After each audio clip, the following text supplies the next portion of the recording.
Down Gaming. This week, we're going to take a look at the Winter Korps leaders. We're going to go through what they do, take a look at their card, what we think will excel with that leader, and then we're going to put them in a tier we think appropriate for that leader. A big thank you to anyone who joined us in the chat. Hello, everyone. How's your week been? What have you been up to this week? A big thank you to Dan. Thanks for joining, mate. How are you? I'm good, thank you. Managed to play a game. We were meant to play again last night, but I had to cancel because of a 7-month-year-old. But otherwise, yeah, it's been good and enjoyed playing some games on Wednesday. Yeah, Brian is hopefully joining us. I think he's having some technical issues, and we had some technical issues as well. So I think Discord might be just playing silly buggers. So hopefully Ryan pops up. If not, me and Dan are going to go through the leaders. Bit of a, I suppose, precursor. Khador Winter Korps are probably one of me and Dan's least experienced factions. So we're going to be giving our input where we can, but we're certainly we're not pretending to be an expert in any of this. Yeah, I think neither of us have used them. I played against them a fair bit, but it's not the experience of other factions. Yeah, absolutely. How did you, as a quick sort of catch up, how did your game go on Wednesday, mate? So I played against Matt, and I played Savaryn with a Phantasm, and it went the best I could imagine.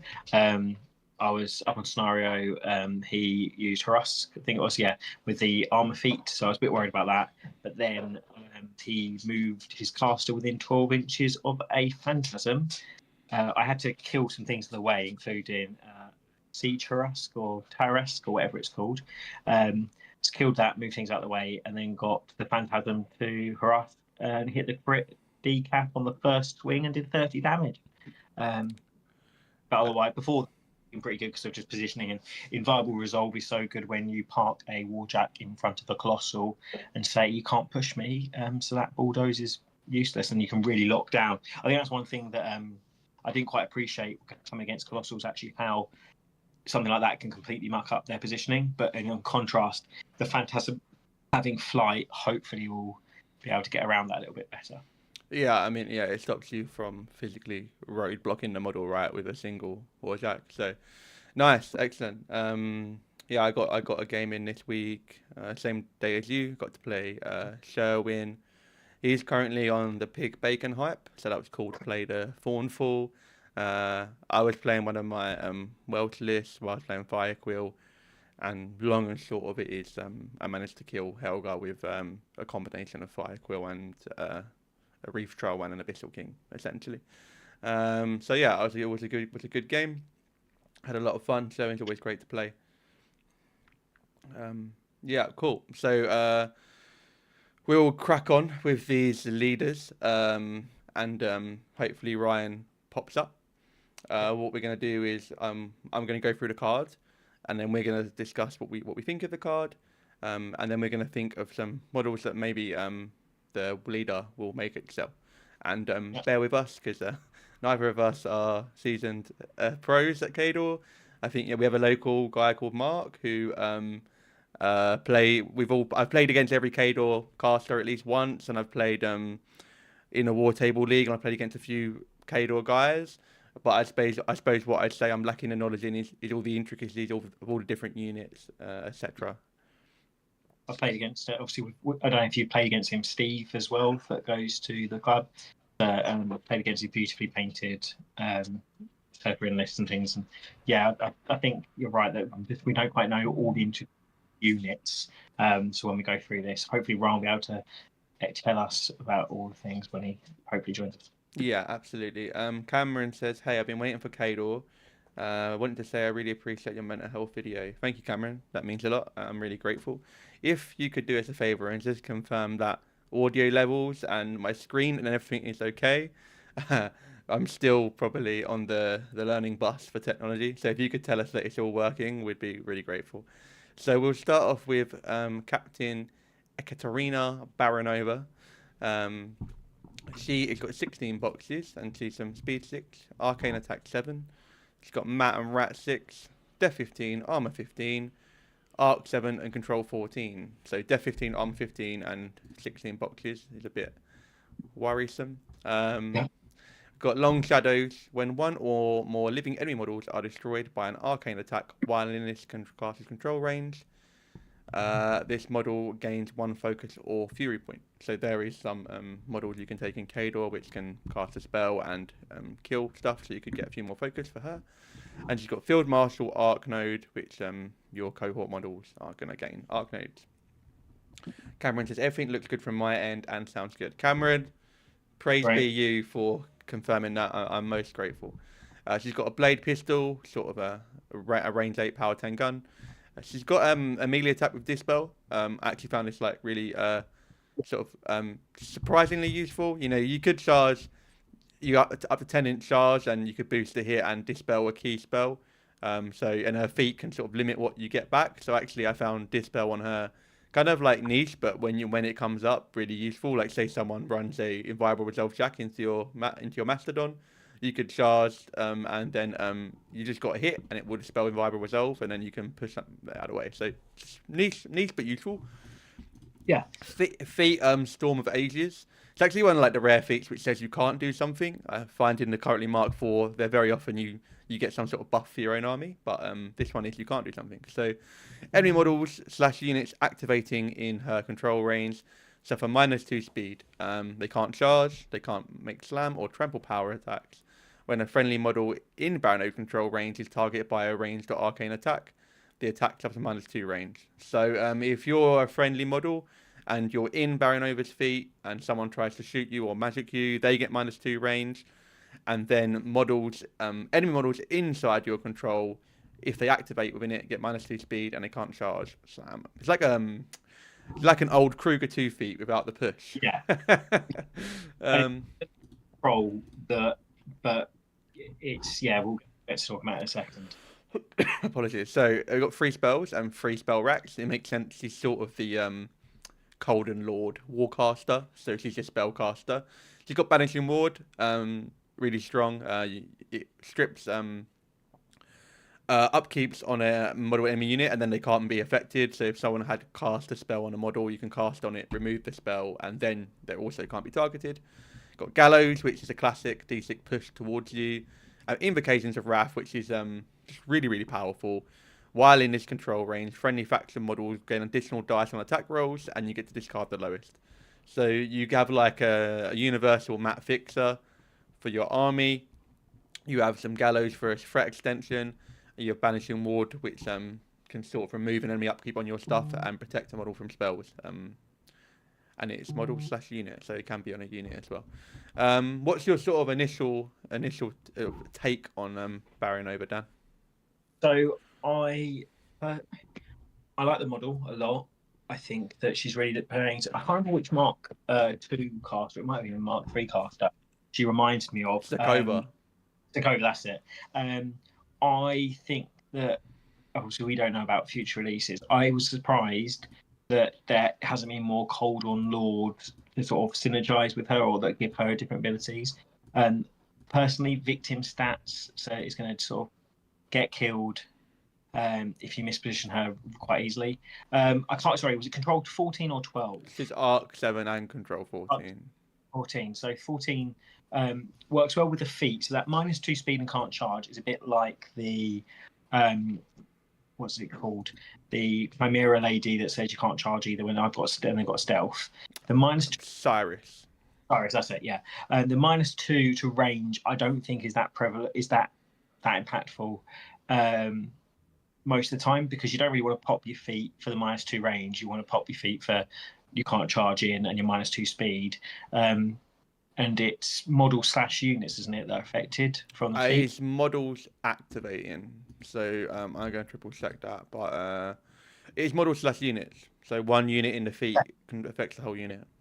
Yeah, that's good, because otherwise you'd have a position where you want to just toe in to get the unit to get that -2 speed and can't charge. Otherwise, you'd get that weird positioning where actually you just choose another model in the unit to activate that's a bit further out. I like the model, like the look of it. I think the Banishing Ward or the Banishing on the axe is good, but just for me, I don't think she's very new because I think you're going to get overextend and die quite easily. And I think she's potentially weakest of the Khador casters. What do you think?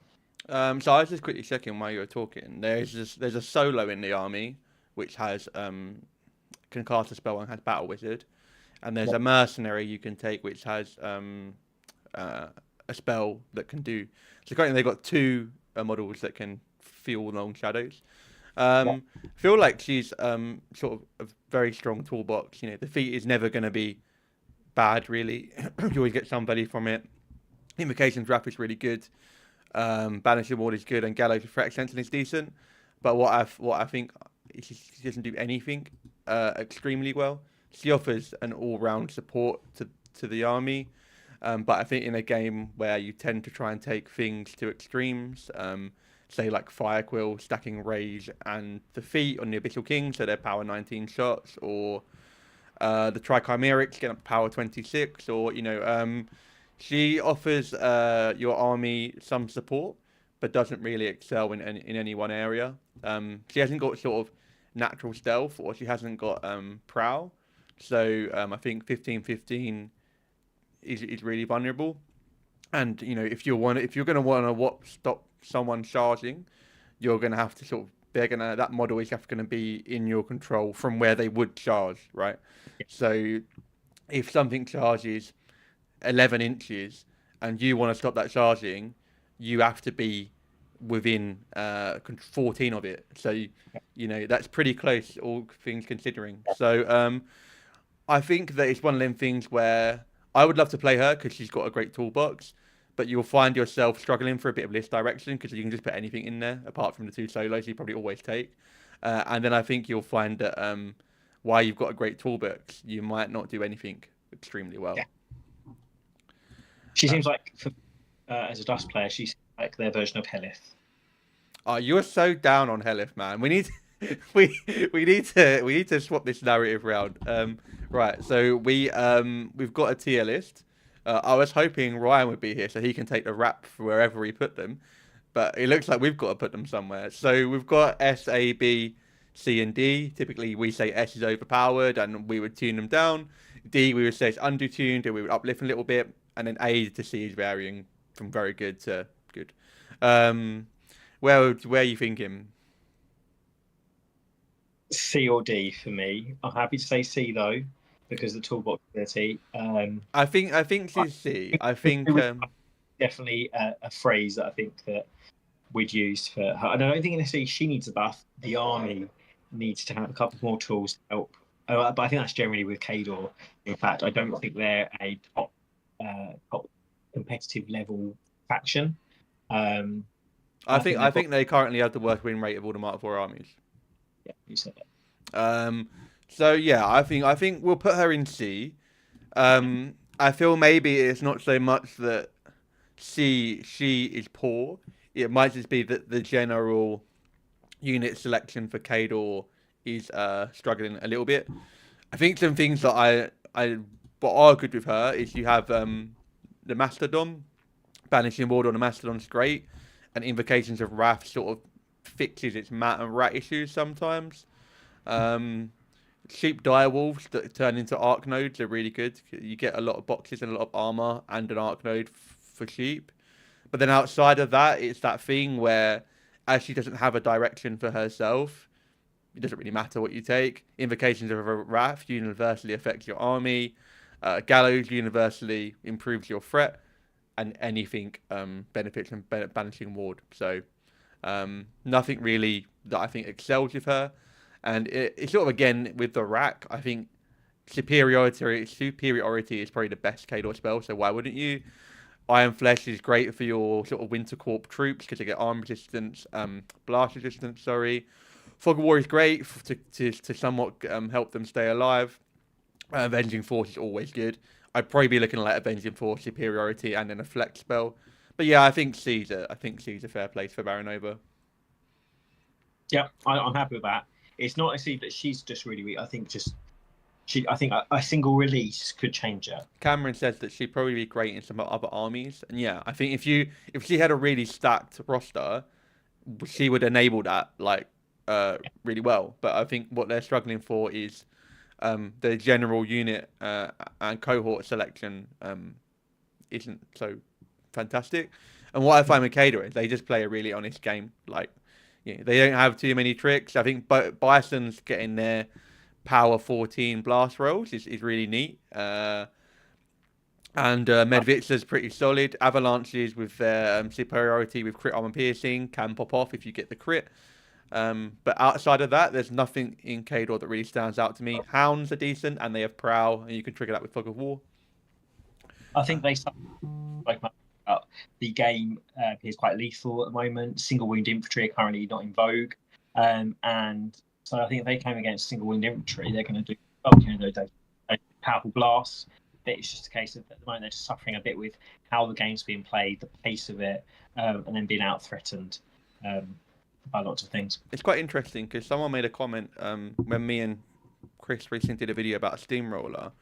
They said that they sort of disagreed with the lethality comment, and I find that really interesting because maybe it's a thing local to us, and maybe other things aren't experiencing that.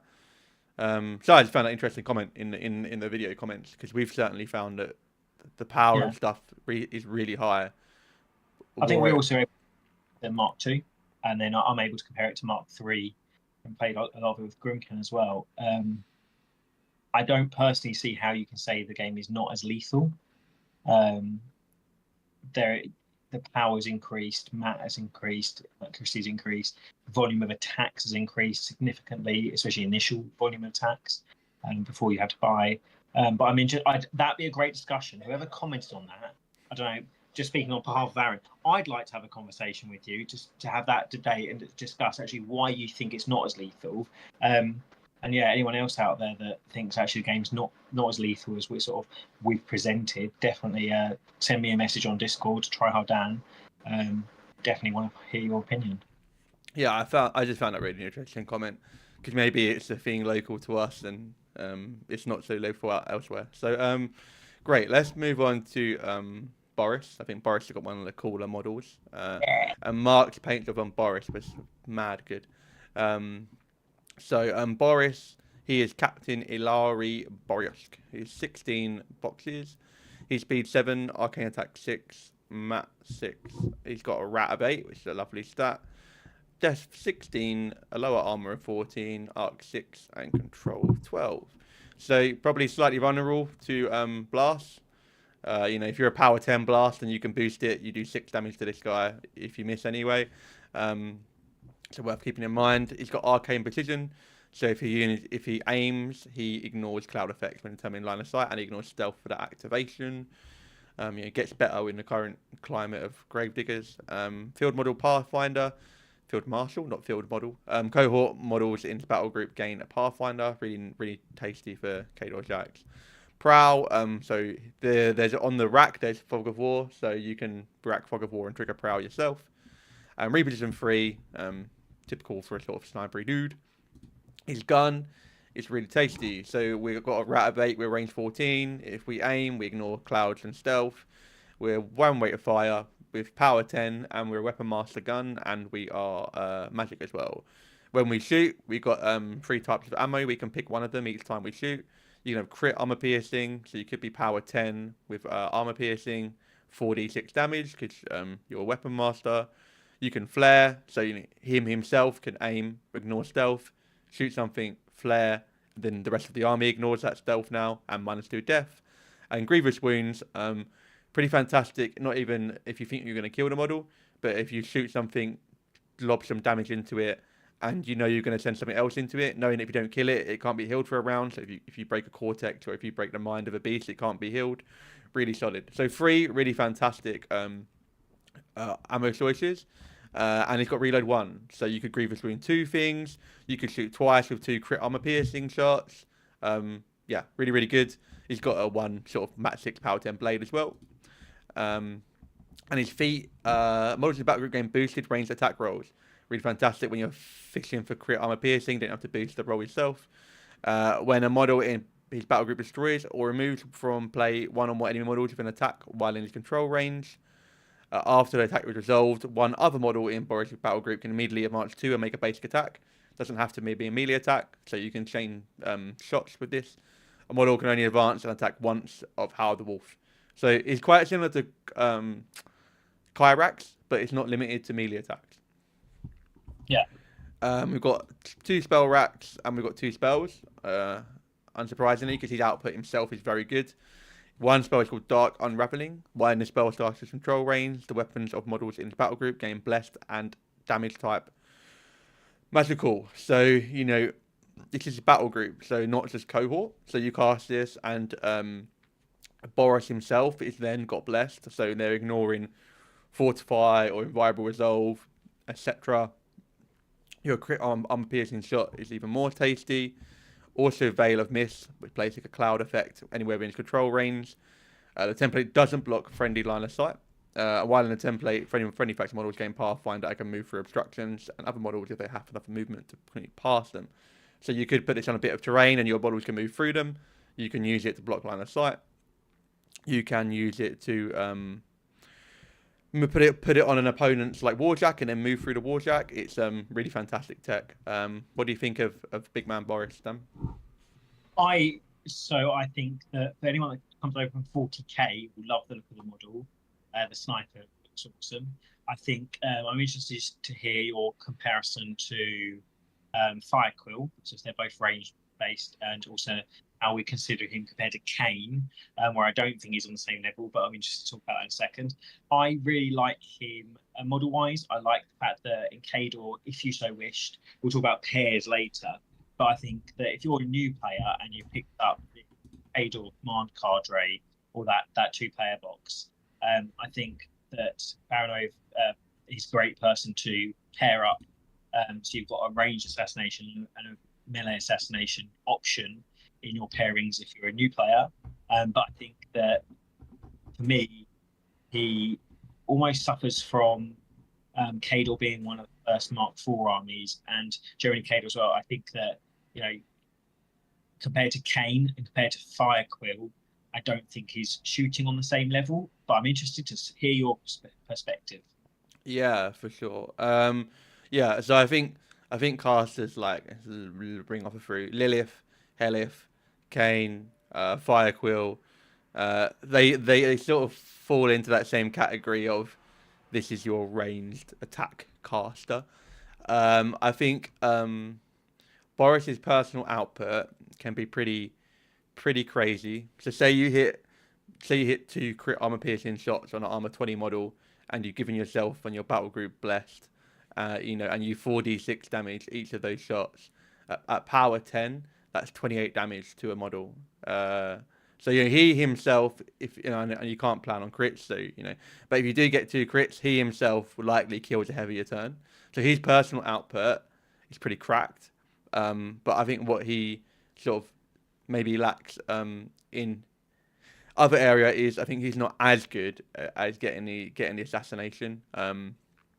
There's ways in the army that, like, say, the direwolf with a cannon has crit knockdown, but I think it's easy to block line of sight to him.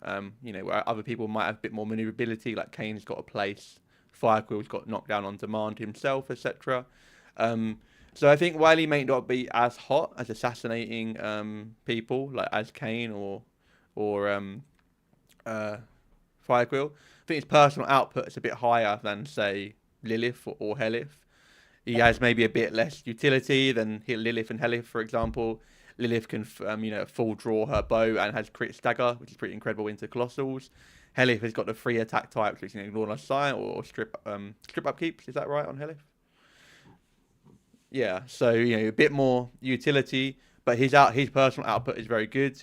A direwolf with a cannon, which is range 12, power 15, which could be blessed, and say a heavy chain gun, which is volume fire, D3 plus 1 shots, and you can put a 1-point head on it, say evasive, so you can dodge, or you could have a shield guard head, or you can have like a 12-point heavy with 2 decent guns. With the feet, it gets to shoot for free if something else kills something, so you can quite easily chain a few of your power 15 cannons, which could be blessed. I think he's good in different ways to Kane and Firequill. I quite like him a lot, but I've always liked sort of a caster that does a bit of damage himself, and I feel like he plays quite an active role in the game. You know, range 14 even not ignoring stealth. So say you move as a 21-inch gun on demand at Rat 8, it's a power 10 weapon master. So if you fire two crit armor piercing shots at some key solos, you're quite likely to remove them. Yeah, I'm quite a big fan of Boris. I think if I played Winter Korps, he'd probably be one of my pair and play quite a heavy cohort list with a lot of direwolves. Would you recommend him for new players? I think with a caster like him, probably not. I think you can fall into the trap of trying to play an ultra shooty army and lose sight of scenario quite easily. And I think secondly, is to get the most of him, you want to sort of be getting stuff out of him, and he doesn't offer too much to the army. So I think there's probably some better casters which are a bit more new friendly. I actually think Baranova is quite new friendly. You can put anything in a list and play whatever. Whereas I think Boris, you're going to have to sort of get bit more out of Boris. Chaining the feet is a bit more complicated to maximise the feet. You're going to want to chain a lot of attacks and make sure everyone gets an attack out of the feet. So I think it's a bit more difficult than Baranova. You go. My point earlier about potentially good for players coming over from 40k. Do you think that a player that's played sort of those more range games would go in that, or do you think actually it wouldn't be recommended for those sort of players? I think coming from 40k to Warmachine is so different that I don't think I think wherever you play you need a massive adjustment. I don't think also I don't think truly an all range list really holds up. So I think you always need some sort of models you're happy to give up to scenario and accept you're going to peace trade with. So I think anyone coming from 40k will need a bit of an adjustment. And I think I don't think he has to play shooting necessarily because his feet is melee or his one basic attack. So you could try and play a bit more aggressive and get melee attacks. Cameron says I started the game with him and I would say he's not very beginner friendly. Yeah, I think that's valid. I think Kador probably has 3 casters, which I would say Baranova, Sikora, and Savaryn are a bit more beginner friendly, and I'd say Vilkul, Boris, and Yana probably are a bit more maybe a bit more practice maybe. Yep. So let's plot Boris into a tier. I'll say where I think first because you did the last one. I actually quite like Boris. I'm thinking I don't think he's an A. I think he's quite good, but I don't think he's like a powerhouse. I don't think he's definitely not an S in that case, but I don't think also he's D. And I think in the right hand, I think he's probably better than Baranova. So I was going to plop him in B. Snap. Yeah, completely agree. And I think that he, again, could be 1 or 2 releases away from B. Suddenly his list becoming S tier lists, but not necessarily him himself. I completely agree. B tier was where I put him. I think one thing that sticks out to with me, I've not changed my screen, people can't see the tier list, it's better, is that I think the Mastodon being speed 4 is a bit limiting. You can't superior to it, and if you compare it to all the other Colossals, say like a Trike, Stormwall, Phantasm, Abyssal King, Gargast, they're all speed 6. So I think the speed 4 is really limiting. You know, you've essentially got like a 10-inch threat, where others have got sort of 12, 11-inch threat, and you can't be really modified in Kador because Superior can't go on it. Whereas pardon? Really, the first released. It was one of the first, if not the first. I don't know if it was or not. But... Yeah, I agree. I think that speed 4 also show. Personally, I mean, I'd be fine with it having speed 4 if it had advanced deployment. You just need something to get it up. Yeah, and there's no way, Trike has also got Hunter's Mark, so that can actually threaten further. So, yeah, I always think that Kador, I think a lot of current strong factions say, like, the Trike is really quite, defining for Shadow Flame, whereas I think Kador lack their Colossal playing a part in their faction, really. Yeah, completely agree. Okay, cool. Next up is... you go. It'll be interesting to find... we might not ever find out, but... obviously, we're coming on it when Steamforge have taken over. Be interested in where it was in the PP cycle of testing and everything. and whether that disparity might be in a reason, and also we'll have a big buff in the January update, because I think I think most people would agree that why that speed 4 and everyone else, everyone and their mums is speed 6. It makes a big difference. Yeah, and I think if the Gargars can be speed 6, I'm just gonna triple check that it's speed 6 before I talk any more trash on the Mastodon. Gargar. Yeah, I mean if the Gargars can be speed 6, well, why can't the Mastodon be speed 6? I think. No. Next up we've got Orgoth, not Winter Korps. Next up we've got Yana. Got a lot of love for Yana. I'm gonna be enjoying her in Old Umbre, but we're gonna look at in Winter Korps with 20 boxes. She's speed 7. She's arcane attack 6, but Mat and Rat 7. Def 15, armor 18, arc 6, control 12. Worth noting, this is the Apotheosis caster for Khador, so this is your 50 mil base. And she's got Gunfighter, it's quite interesting, and Pathfinder, and she's Cavalry, so it's always good. So she's got Conferred Race, which means model destroys one or more enemy models during its activation. Your battle group get +2 speed and Mat, obviously very good. Immovable object, you can't knock her down, can't place her, can't slam or throw her. And Repo 2, so Repo 2 is quite nice because you're going to probably be wanting to get up in the thick of it with Yana, and Repo 2 is really cool. In Old Umbre, you can get access to Lightning Strike, so I'm going to really, really nice. She's got a weapon. She's got a ranged gun with an explosive javelin. We've got Arcing Fire, so you ignore models for line of sight completely with Arcing Fire now at range 10. Rate of fire 2. So it's quite nice that early in the game when you don't want to commit, you can still sort of affect the game with these javelins. And they're also crit armor piercing. So if you for power 13 armor piercing, it's quite a lot of damage if you fetch the crit. You've got 3 melees. You've got Razor Tooth, which is her axe, and it's got crit amputation. So if you deal damage, you feel the column in, the last one you damage. She's got a shield, so actually armor 20, and she's got Bear Claw ×2. The bear's got crit knockdown. So you've got 5 initial attacks with Yana, and you've got a feat called Path of Destruction.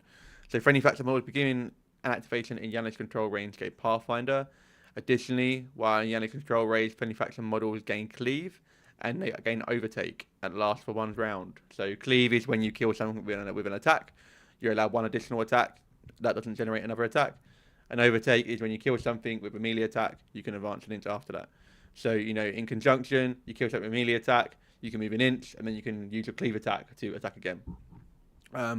You've got 3 spells. You've got Dash, which is +1 speed for warrior models in your control. You've got Fury Strength, +2 melee attack damage rolls for a warrior model / unit. Big fan of this from Brian Blood. You've got Spirit Fang, -2 speed and death for 1 round. It's like a throwaway nuke. -2 speed is not nothing to scoff at. And you've got two rack spells for Yana. Avenging Force to extend your battle cohort's control. Threat range is never bad. Iron Flesh for Yana, so your armor 22 is not a bad shout, and superiority is never bad. Then you've got the rest, which is sort of like, I feel like they're more pick them as you need them.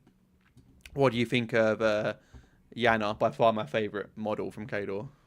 I think model's superb. I think the fact that she is the crossover or can be a crossover for Old Umbre is great. I like her design. I'm going to ask the question: is she just so much better in Old Umbre? Well, absolutely, because you've got access to Surefoot, so you're going to be Def 16, armor 20. You've got access to a Feral with Guard Dog, so you're actually melee. You're Def 18, armor 20. Lightning Strike, so you can charge, deal your attack, and then go back 7. I think she's way better in Old Umbre, and also Primevals / Strict with +2 speed and Mat are going to be absolutely gnarly. They hit super hard. Strict has got Lightning Strike himself and Chain Weapon, so he's like Mat 9. It's going to be speed 9 base with Lightning Strike. Yeah, I think it's going to be fantastic in Old Umbre. What I think is lacking in Khador is a really decent melee outfit to make the most of the feat. Yeah, that was going to be my point. So I don't think she's bad in Khador. I don't think she's D tier. For me, I think she's C tier in Khador, we'll get to Old Umbre when we do Old Umbre, because I think that's a very different conversation. Cannot wait to play the Old Umbre, man. Oh yeah, have you pre-ordered her, by the way? Have you got one away? So I've already got Yana. I've got the first 2 boxes, and I've ordered the core box and another unit of Liegeman, another attachment, and another Apex. So I've got enough to play 100 points. I've got 4 heavies and a feral. A lot of green. A lot of green and gold. I mean, I can't wait for Kithgard to come out so we can do the old school Trolls versus Circle, but in Mark IV matchup. I think great model. I personally think if you're looking at the hobby side, so we think that match play, hobby, and narrative. Hobby wise, if you play Khador, you've got to get that model. You've got to get it painted. I think it's a good enough model to just stand on its own in a display case as well. But rules wise, for me, she's a C tier caster in Khador, but she just again needs that unit to come out that goes right. Actually, here's a really good way to apply all those fantastic rules. Yeah, so if you sort of look through the Khador list for say melee units, really you've got 2 units of Man of Wars, and I'd say and the Shock Trooper Pikemen are really your only melee units. The Man of Wars are incredibly slow, and the Shock Trooper Pikemen at Def 12 armor 17. Okay, you got Shield Wall, but your Def 12 armor 19 with 5 boxes is supremely killable from range. So I really think that's the sort of like your unit side, and cohort wise you can take some cheap dire wolves, but your threat is only ever really 10 inches. With the long axe, which is only power 16, and the Great Bears start at speed 4, so your threat is like 9 inches, which is quite small. I think conferred raise +2 speed, so you can sort of extend that a little bit. But what you're lacking in Khador, I think, is any sort of supportive tools to keep Yana alive once you commit. You're only going to repo 2 after you kill that model. So if you plop her in the middle of the table, and say you Iron Flesh her, armor 22, Def 14 is very, very hittable. And if they do get heavy in, you can Blessing of the Gods off the Iron Flesh, so your armor 20. If it's a Shane weapon heavy, your armor 18. And with the way Power Spell works at the moment, with the fire only taking 5 damage off, you only really need 2 very high power swings to kill Yana. I think she's going to be supremely fun in Old Umbre with a bit more both support for herself and a cohort which will make more use of Conferred Rage and access to Lightning Strike for herself. But I think in Khador they really lack the tools to make the most of her kit. Yep. So we got to put her in a tier. I don't think it's undertuned. I think she's got so many good rules. It's more the faction around her than herself. So you think more B rather than C? No, I think C. As I said, we can't put her in D. Oh no, she's definitely not D. Yeah. Definitely not D for me. But it's just that. But again, when we get to the Old Umbre action, how different that conversation is going to be, because just with the tool she's got at her hands. Yeah, man, I cannot wait to get some games with Old Umbre. I think the next box comes in August.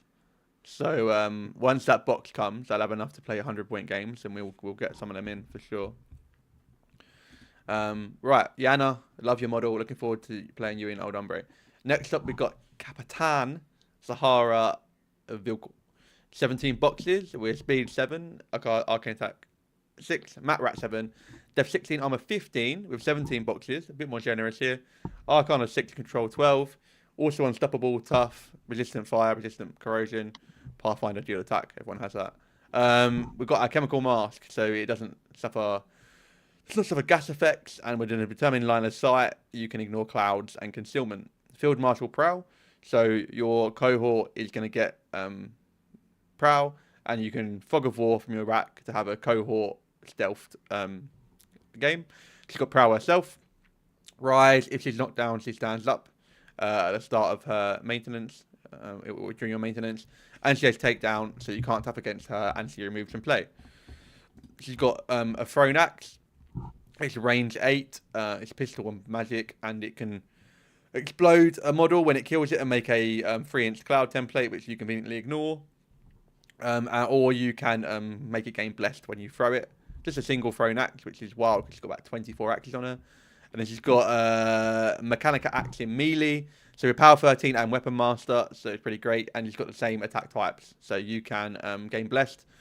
Pretty good again if you're looking to kill someone and they've got a defensive spell. Blessed is really good to have as a baseline. Or when you kill something, you can create it into a cloud.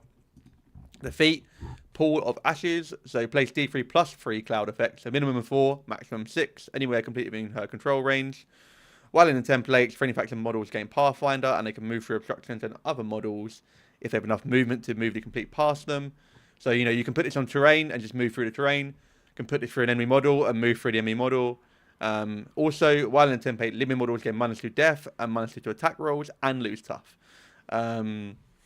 Really, really bloody great feat. Got 3 spell racks, which is quite generous because I think she's like a bit of an assassination, and then you get 3. And she's got Cyclone, and we've got Cold Front. So Cold Front is if you're within 2 inches of the model with Cold Front, you're -2 death, and Cyclone you can make a full advance. What do you think of Vilkul, Dan?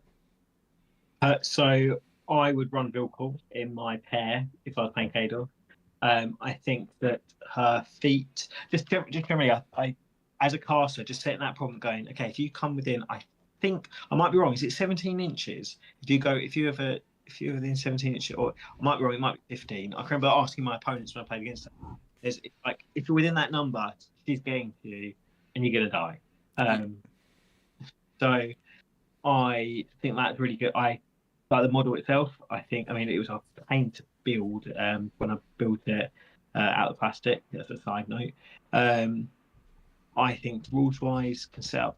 Yeah, I think as an assassination caster, really like sculpt, really like grievous wounds. That those clouds can really impact when you play them smartly for that assassination. But what I found is people that when they play them defensively, it doesn't often do as much as they want, and also things like pushes and things. And if you just go slightly within a cloud, I've had people overextend her herself, so then I can get in by charging tango that is visible to go into a cloud and then bounce off and that sort of thing. So for me, I think that solid. I think that for me, it's more of a B tier, potentially A tier. But it's the factions holding back.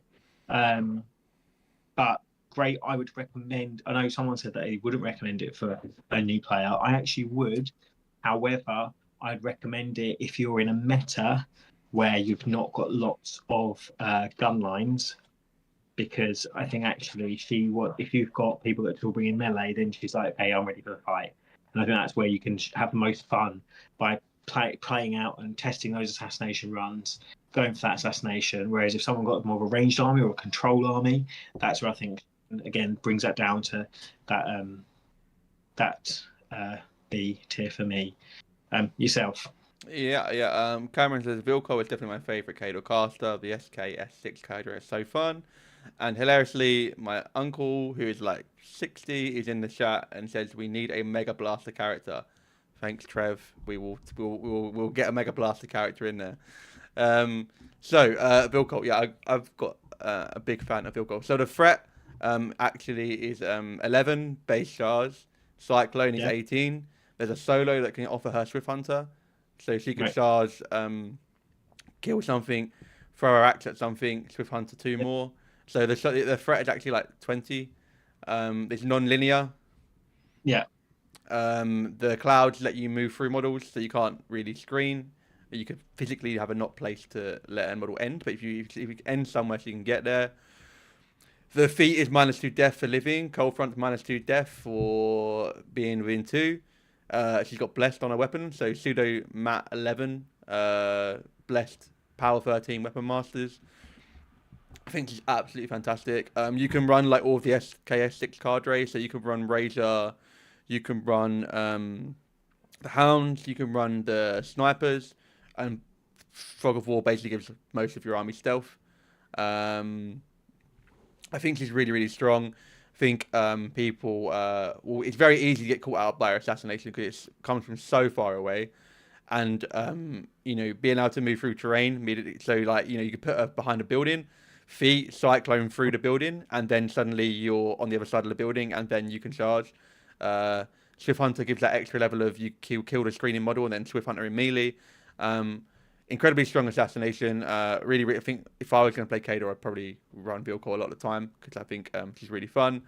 The cardary of her are really strong. The feat, -2 death and -2 attack rolls and no tough is really strong against Brian Blood, so that makes me quite sad. I've seen people have quite good success running sort of a really cohort heavy armor. I think the German Master, she was in the finals and she had Medvitzer, Razor, Big Pig, and then all of the things that had Prowl, so the rest of the list was stealth. I think she's really strong. I think by far the best Kador caster. So we are going to put her in A. I'm going to pull rank and pop her in A. Yep, I can see it. But what I think we can take from that as well is that I very, very much think she's the best caster by a long way, and she's in A. So yeah. I think one of the things that when I've looked at Kador and looked at their casters, I've been a bit like, oh, I think Vilkul's very good, and then I'm a bit like, oh, you know, I think I'm struggling for a second very attractive option. Whereas if I compare myself to Brian Bloods, apart from Bagger the Born, I think all of them are excellent. So we're going to have a different opinion then later coming up, which is going to be... Oh, great, cool. So next up we have... we've done Vilkul, so there should be 4 in the tier list. Excellent. So next up we have Sikora. This is the Man of War caster. 18 boxes, speed 5, unsurprisingly slow, arcane attack 6, mat 7, death 13, 19, so easy to hit, a lot of armor. Arcana 7 and control 14, which is nice to see. She's got a battle plan for a Man of War unit, given +2 speed, so that brings them from speed 4 to speed 6. A bit more reasonable. She can bulldoze, push people away when she moves, as long as you're not trampling, but she can't, so that's alright. Hyper aggressive, if she gets shot, she can make a full advance. Well, it's just damage when I'm in attack, so not just being shot. If someone hits you with a 2-inch melee attack, you can walk base to base. As is repairable, Cure Mechanics can heal her up. Crit brutal damage on a power 14 axe, it's okay. And crit armor piercing on a power 12 frost driver, pretty good. And freeze, not a crit. So whatever you hit is stationary. Feat, Fortune of War, while in control range, friendly faction models get unyielding. So I suppose if you're looking at, like, you know, Great Bears or Dire Wolves with a shield, they get pretty hard to kill in melee. And your Man of War jump to, I think, armor 21 in melee. Yes, they get 21 in melee. So they're pretty high armor. Additionally, while in their control range, you get reroll missed attack rolls. So the suppressors have got, you know, D3 guns with volume fire. Rerolling all missed attack rolls is never bad. So harder to kill and reroll attacks. 2 spell racks and 3 spells, so we've got 5 spells. Avenging Force is great for damage as a warrior model. One of your cohort models can move free and make an attack. You know, a bit of extra threat for Kador is always helpful because your cohorts are quite slow, and it's non-linear. Positive Charge is a really strong spell. This is like didn't Convergence of Sirius have this? Sorry, say it again. With the Convergence of Sirius had Positive Charge. Is that where it comes from? Yeah. Yeah, I thought so. Yeah. So give it to a cohort model. They get +2 to melee attack and melee damage rolls. And then while within 3 of the affected cohort, other models get +2 melee attack and melee damage. So that's really massive. And Tactical Supremacy can give a unit reposition. So you give a cohort model or one of your Man of War units reposition. How do you feel about Sikora? Mark used her a lot. And I think she is very fairly designed in the sense that she does what she does. It's not particularly special or like impressive. I think that if we saw her in Mark II with those rules, like, it's a pretty solid caster. But in the current Mark IV economy, that I'm not as impressed. I haven't found. I think her lists generally want to take more Man of War, and it looked stunning on the table. But for me, I think again another C or B. No, probably a C tier caster for me. Yourself? So yeah, I think Man of War. You know, when they're armor 21, and they're 10 boxes each, you probably do have a turn where your opponents can't kill all of your mana raw, right? 21, 10 boxes, even if you send sort of like a buffed heavy in, you probably kill some, but not all of them. And then you can repair them. Positive Charge is a really, really strong spell, and it will make the, not the suppressors, the destroyers, demolishers, the wrecking crew. They get to power 16 near positive charge. Critical shred, you can attack twice. If you charge, power 16 boosted, it is not the end of the world. I think what she lacks really is the mana war don't hit too hard in melee. The great wolves under positive charge do hit quite hard. Great bears, do hit quite hard. But what I think you're stuck with is a really, really slow moving army, like incredibly slow. Repo 3 on one unit helps out to a degree, but you are running sort of one unit can move 6 with desperate pace, but you are running largely a speed 4 army, which will, I think, struggle. So yeah, I think that she offers quite a good toolkit, but I don't think mana war are very competitive at the moment. I think that's where she falls a bit short. Also, Death 13, Armor 19 with 18 boxes is like very killable as well. And on that 40 mil base, a bit harder to hide. So I'm not over excited about Sikora. So I probably would put her top of C. What about you? Yeah, C. Yeah. I think, yeah. All right, for me, Kale or a faction that come January update, I think they need improvements. Yeah, and I think it's a blend of actually when you look through their army list, apart from the Mana War Wrecking Crew and the Mana War Pikemen, I'd say every other unit is quite ranged oriented. I think they could do with a few. If you think back to like Mark II Cador with like Great Bears and Doom Reavers, they could do with some units that pack a punch in melee and aren't so reliant on ranged. I think literally if they get Doom Reavers, I think that it just massively improves.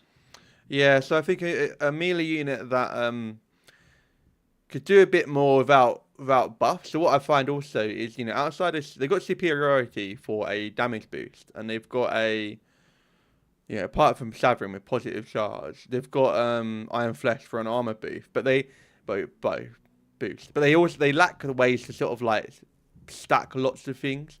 So when you think of Brian Bud's a great example of stacking like Gang and Fury Strength and Stir the Blood to get power 17, or say like Crix that can stack Scythe in Touch and Calamity and Power of Undeath, for example.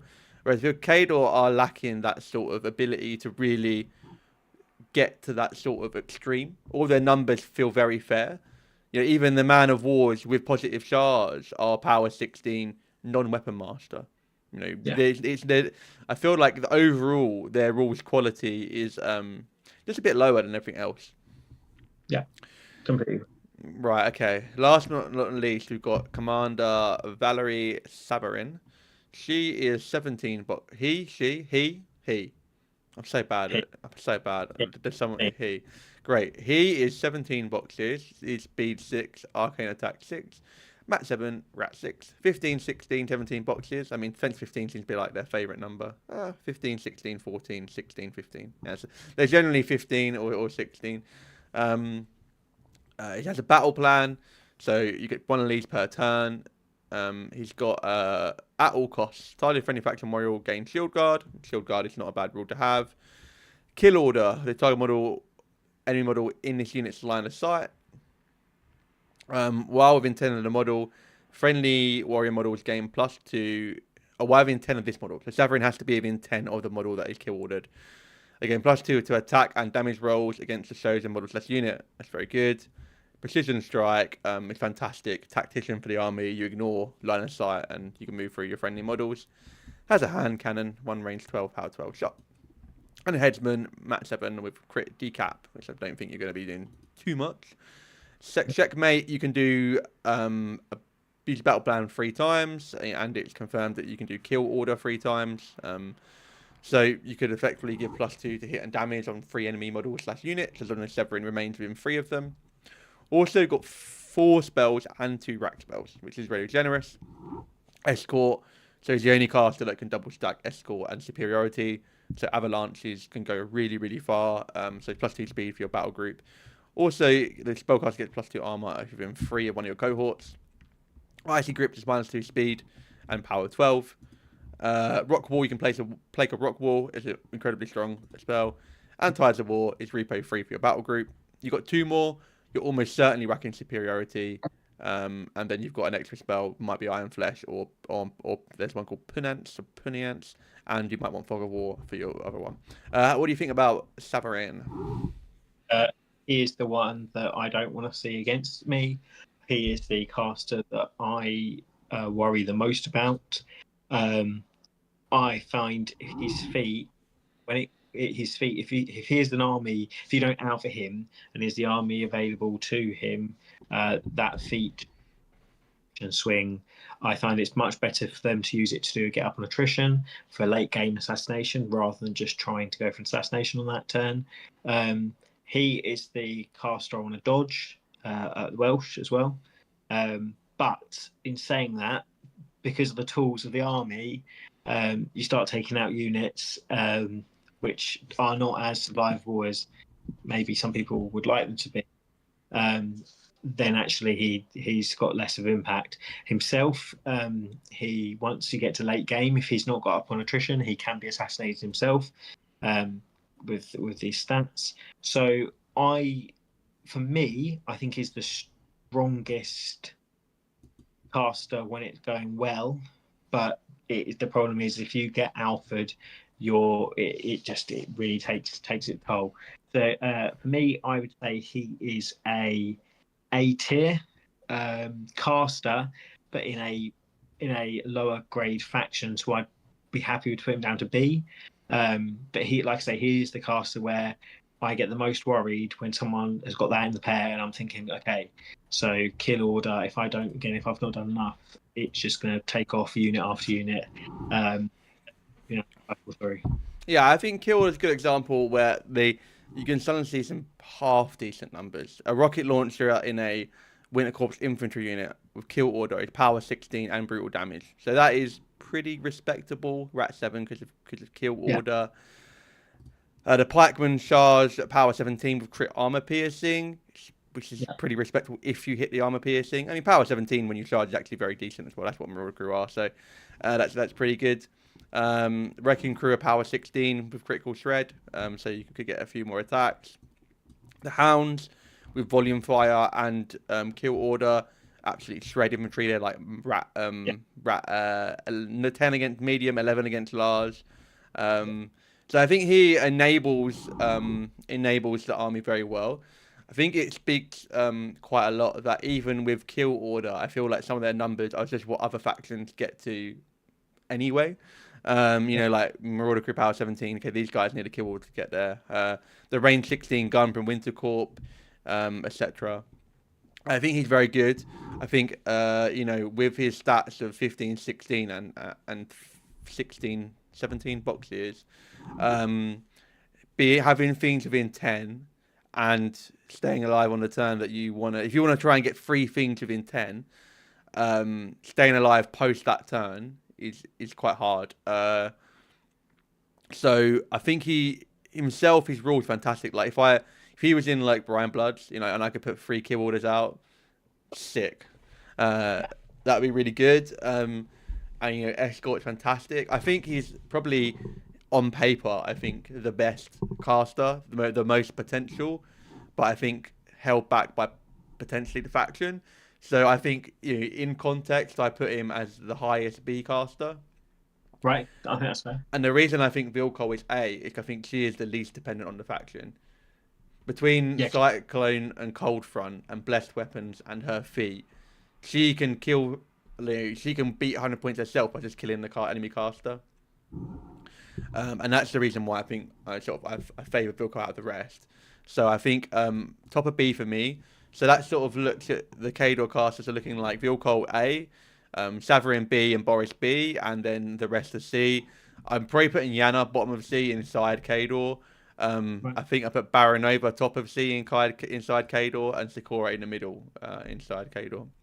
Would you not say that I can't remember her name, the first lady we did, would not be in D because she needs a buff? Because I generally Well, update. I don't. It's tricky.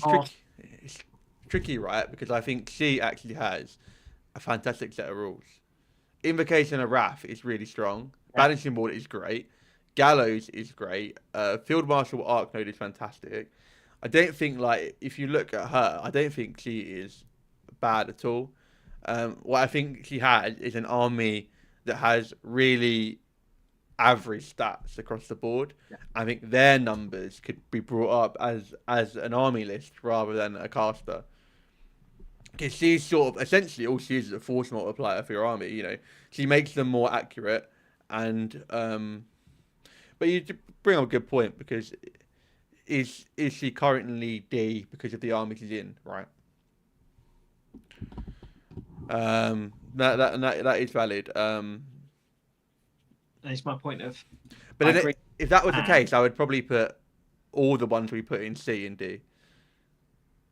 Because I don't think they're actually C casters because of their own rules. I think they're C casters because they're in Kador. So we're doing the tier lists slash ordering the casters for their personal potential. It's difficult because I think Kador is one of the unique factions that I think their models / units are the weakest ones. So I think the rest of them you sort of put in context of what they can bring because they elevate already quite good units.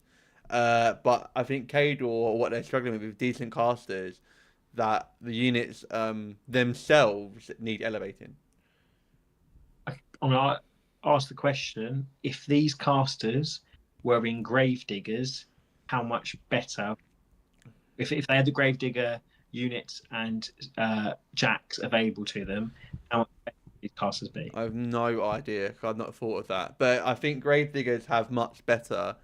Like Valiant, I think is much better. Their unit selection is a lot better. So I think they would be better, but not because their rules are any better, but because what in context of what they're relative to is better. I also think, and I'll come back to it, I think that Kador suffered the most from being one of the first factions out for Mark IV. And I think that they feel like a free faction, a Mark IV, rather than a Mark IV designed faction. Apart from Vilkul, which Vilkul, we've already said about, is the most can stand alone, which arguably lethal.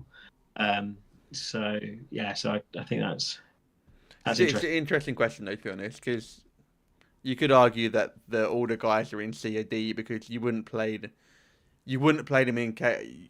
You probably wouldn't put them in a list in Kador without an uplift. So technically, are they D? And I would play anyone in B or A because I think they're good enough to play.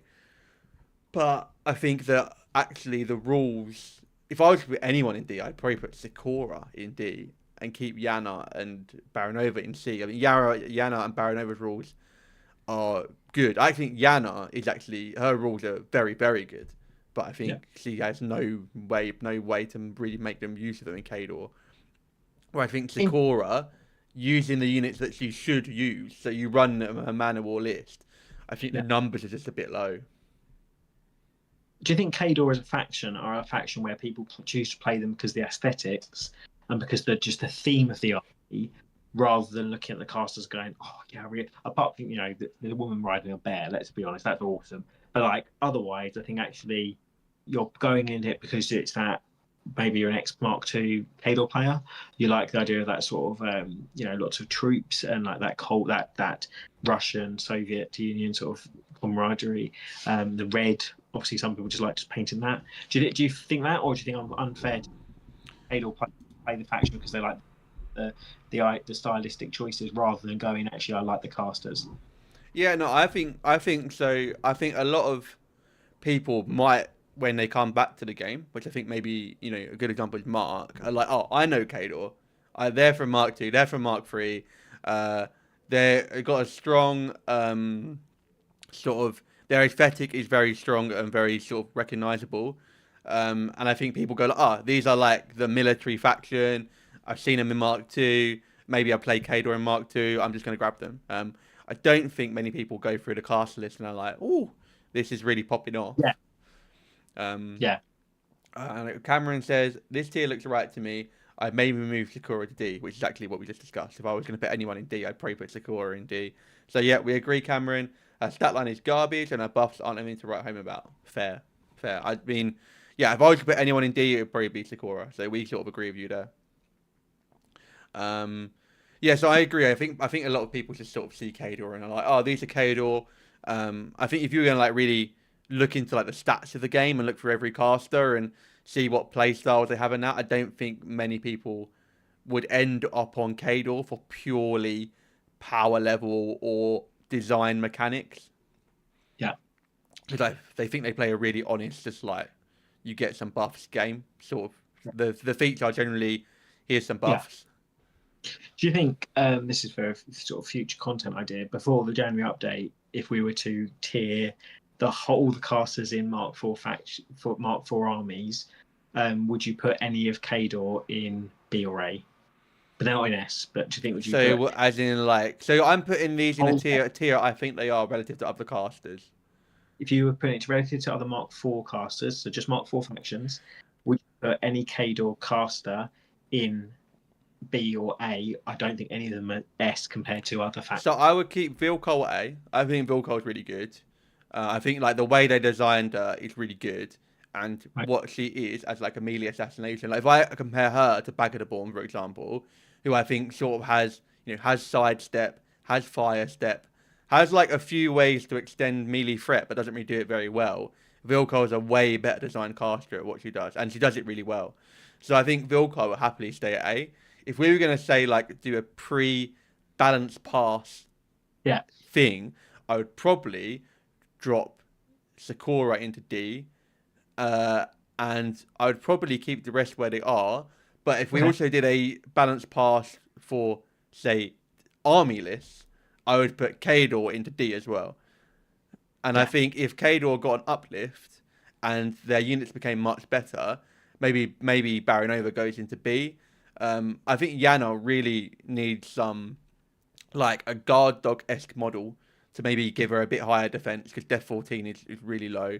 And probably a bit more melee in the army to make most of the clean overtake, like a Doom Reaver / Great Bears character unit to make her a B in Kador. I think it's a great example of how what you have around you makes you a better caster, because in Old Umbre, I think he's probably a B or maybe an A. Yeah, I agree. Absolutely. Excellent. That's a really good time to wrap up. Thank you everyone who's engaged with us, mainly Cameron. We had like 10 viewers, so thank you for anyone who's watched. I'm really grateful. But Cameron, thanks for engaging with us. That's been really nice, and I hope you like what we talked about, and I hope you sort of agreed with what we said. Next week I will be in Greece, so there won't be a show next week. I'll be in Turkey, so we're both going. And then I think the week after you're still in Turkey. No, I'll be back. Okay, so not next Sunday, but the Sunday after that. I get back at about 2 o'clock UK time Sunday, so I can do a Sunday show. Yeah. And we'll find something to talk about. We'll both be and sexy. Yeah, I'll probably be red like a lobster, but I'll be here anyway. So thank you to anyone who's tuned in. Thanks, Dan, for your time, mate. It's been a great catch up. And until the next show.